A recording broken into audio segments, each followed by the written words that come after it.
Once we've calculated the astrometric solution, we can annotate the objects in the image. We do this with AnnotateImage, which is in the Scripts category in the Render section.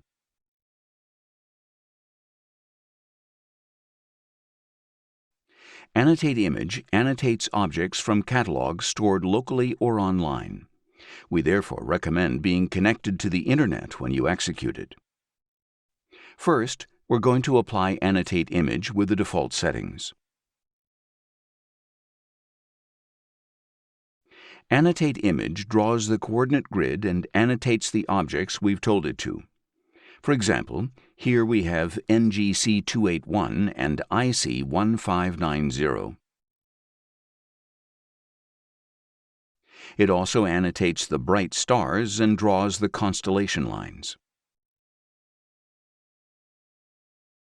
Here we have Alpha Cassiopeiae, and this one here is Eta Cassiopeiae. When executing this script, we need to think about whether the image is linear or if it's already been stretched. This image is in a linear state, so AnnotateImage has to stretch it with STF before it can annotate it. If we disable this option, the image is annotated but still has the linear data and we can't see it correctly.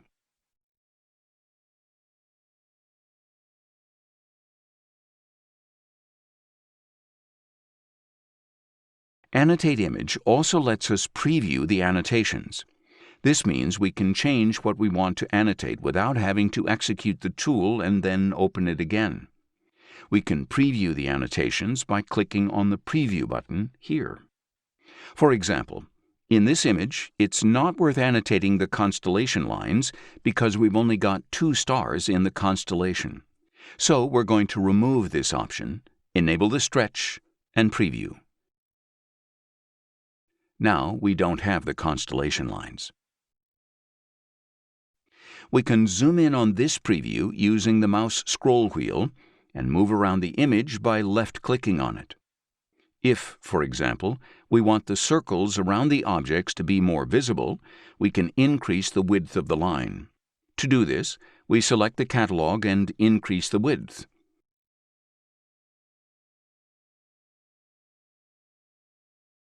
Now the circle outline is thicker and easier to see. We can do the same with the grid lines.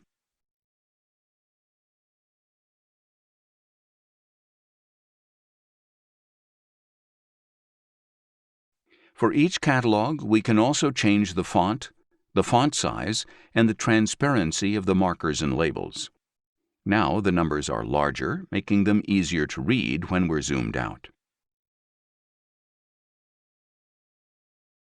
Lastly, we're going to increase the font size for the names of the known stars.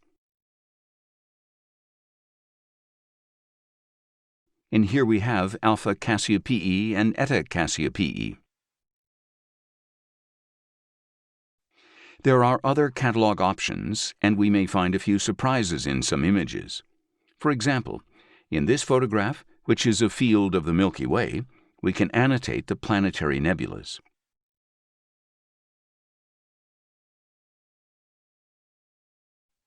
Here we find a hidden gem, as there's a tiny planetary nebula that would have gone completely unnoticed if we hadn't annotated the image. Once we're happy with the annotation, we can click on OK, and AnnotateImage will generate a new annotated image.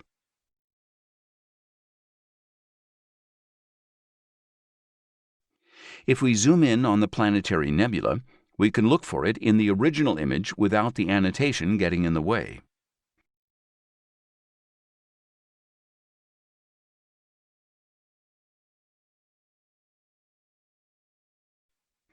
We've already seen that labeling the Gaia catalog is useful for checking the precision of the astrometric solution, but it also has another nice functionality. Let's take a look. In this image, we're going to add the local Gaia DR3 catalog. Remember, if you want to use this catalog, you have to configure it beforehand in the Gaia tool.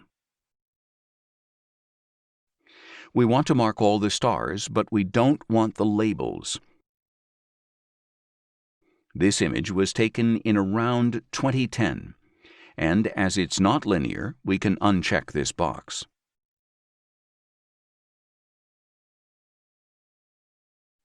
This annotation has all the Gaia stars. Some are visible and some aren't, but they're all in the right positions.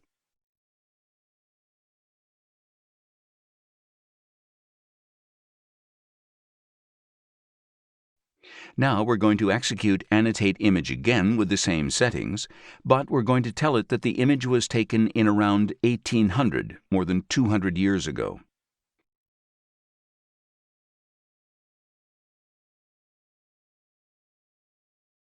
As the Gaia catalog includes the movement of each star, the markers don't match what's in the image because they're marking the positions of the stars in the year 1800.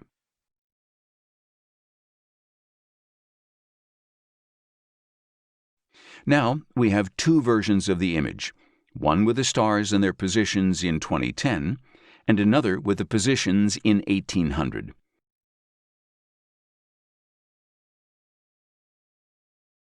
Let's superimpose the images with pixel math.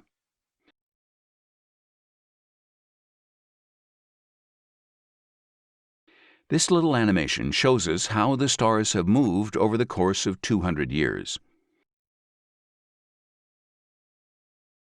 Some have hardly moved at all, but this one, for example, has moved a lot.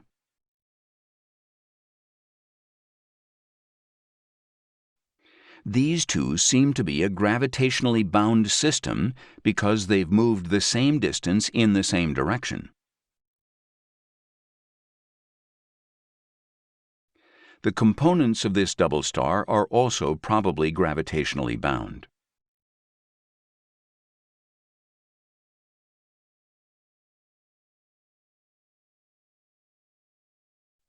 Although it's very weak, this small star has moved a huge distance.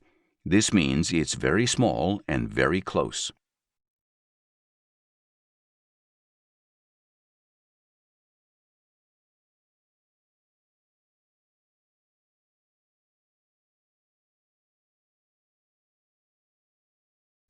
We can do something similar with the asteroids.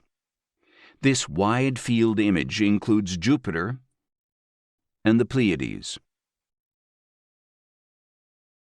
This time we're going to annotate the planets and the main asteroids. And we're also going to draw the ecliptic great circle. Let's increase the width of the ecliptic line so that it's easier to see. We're not going to annotate the NGC objects or the stars.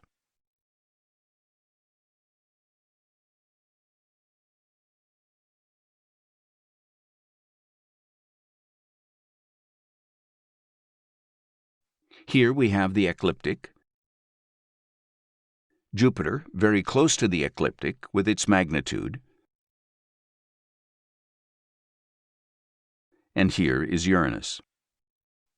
As well as the two planets, there are a lot of asteroids. These are visible in this wide field image because they're part of a group of 300 major asteroids with quite a bright magnitude.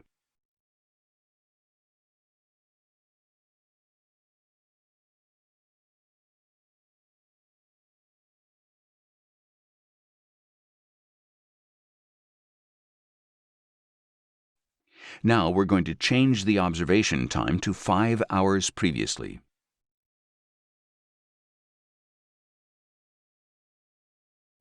This is 5 hours before the image was taken. And this is the actual observation time. We're going to superimpose the two images with pixel math like we did before.